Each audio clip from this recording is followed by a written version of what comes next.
तुझा turning point सगळ्यात मोठा ये रिश्ता क्या कहलाता है? आय थिंक येस, ये रिश्ता क्या कहलाता है was the turning point for me.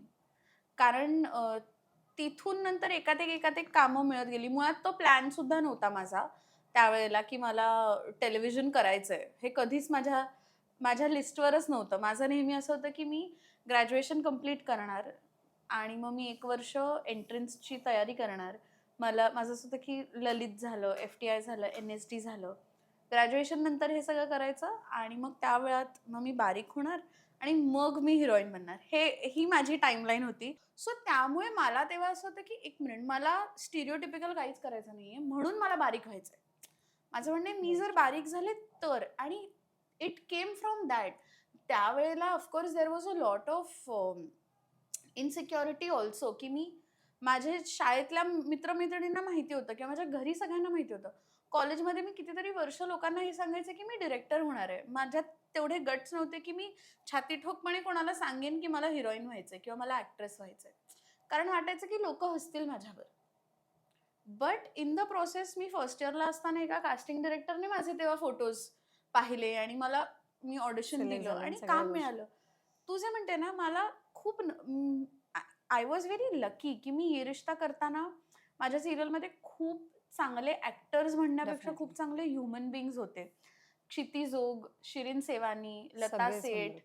Medha जांभोटकर, Nilima Tadepalli इतके कमाल ॲक्टर सगळे इतके छान होते ना, की त्यांनी मला असं सांगितलं, की "तू जशी आहेस तशी तू चांगली आहेस तू आणि दे नीड मी." म्हणजे मला मी मी हे ज्यांच्याशी कोणाशी पण माझं बोलणं झालंय, मी आवर्जून सांगते. शिरीन सेवानी म्हणून जी ॲक्ट्रेस आहे, तिने मला तो फर्स्ट टाईम एखाद्या वर्कस्पेसमध्ये हा कॉन्फिडन्स दिला होता. एक एक म्हणतो ना आणि लोकं जनरली म्हणतात, की 2 ॲक्ट्रेसेस मैत्रिणी नसू शकतात किंवा त्यांना एकमेकींचं बुलशिट. मी खूप लकी आहे, की आजपर्यंत मी जितक्याही ॲक्ट्रेसेसना भेटली आहे, सगळ्या एकदम सिक्युअर आणि एकदम सपोर्टिव्ह आहेत. सो तिने मला ही गोष्ट सांगितली होती, की "तू जेव्हा एका ठिकाणी जातेस, तेव्हा तुझ्यासारखी तूच असशील. राइट. आम्ही जेव्हा जातो एखाद्या ऑडिशनसाठी, तेव्हा आमच्यासारख्या दिसणाऱ्या 100 मुली त्या रांगेत उभ्या असतात. हां. सो तू तू तू त्या गोष्टीला तुझं प्लस पॉइंट बनव, instead of becoming something else that you are not." कारण आणि इव्हेंच्युअली माझ्यासाठी पण ती एक जर्नी आहे किंवा आता सुद्धा बऱ्याच ठिकाणी इव्हन माझ्यात पण तो सेल्फ डाऊट खूप असतो. इट्स जस्ट की विथ एज आणि विथ एक्सपिरियन्स आता ती समज आली आहे, की how to work around it आणि त्या डाऊटला, त्या सेल्फ डाऊटला कसं अफेक्ट न करता आपण पुढे जावं, हे करायला शिकले मी आता. बरं, ही सगळी तुझी जर्नी तर झाली. पण मला सांग प्रत्येकाच्या आयुष्यात जसं एक हॅपी तुझी लाईफ स्टार्ट झाली, घरच्यांचा support and everything is going very good. हं. पण असं कुठे झालं, की जिथे अक्षया पूर्ण खचली आहे? असा कुठला क्षण? आणि तिथून तू स्वतःला कशा पद्धतीने मोटिव्हेट केलंस? ऑनेस्टली स्पीकिंग मला आत्ता असं काही बट आय थिंक 2024 माझ्यासाठी थोडंसं टफ होतं. ओके. कारण 23ला सीरियल संपली. हं. त्या सीरियल संपायच्या आत माझ्याकडे नाटक होतं, चूक भूल द्यावी घ्यावी. सो माझी नाटकाची तालीम सीरियल संपल्यावर सुद्धा ती चालू होती आणि मी खूप ऑक्युपाईड होते कामात. आणि नंतर सडनली असं झालं, की आपल्याकडे काही नाहीये. एक 3 वर्ष तुम्ही जेव्हा सीरियल करता, एक रुटीन सेट असतं राइट. किंवा बाकी काही एक स्ट्रेस नसतो. तुम्हाला माहिती आहे, की महिन्याच्या अखेरीस तुमच्याकडे इतका-इतका पगार हातात येणार आहे किंवा रोज सकाळी उठून काम आहे. सडनली जेव्हा सीरियल संपली, नाटकाचेही माझे प्रयोग आणि कमी झाले. मला असं झालं, "1 मिनिट, व्हॉट इज हॅपनिंग?" आणि तेव्हा मी तरी सुरुवातीचा काही काळ माझं असं होतं, मी जे मगाशी पण म्हणाले ना, की मी 6 महिने माझं असं होतं, की काही काम करण्याची इच्छा पण होत नव्हती.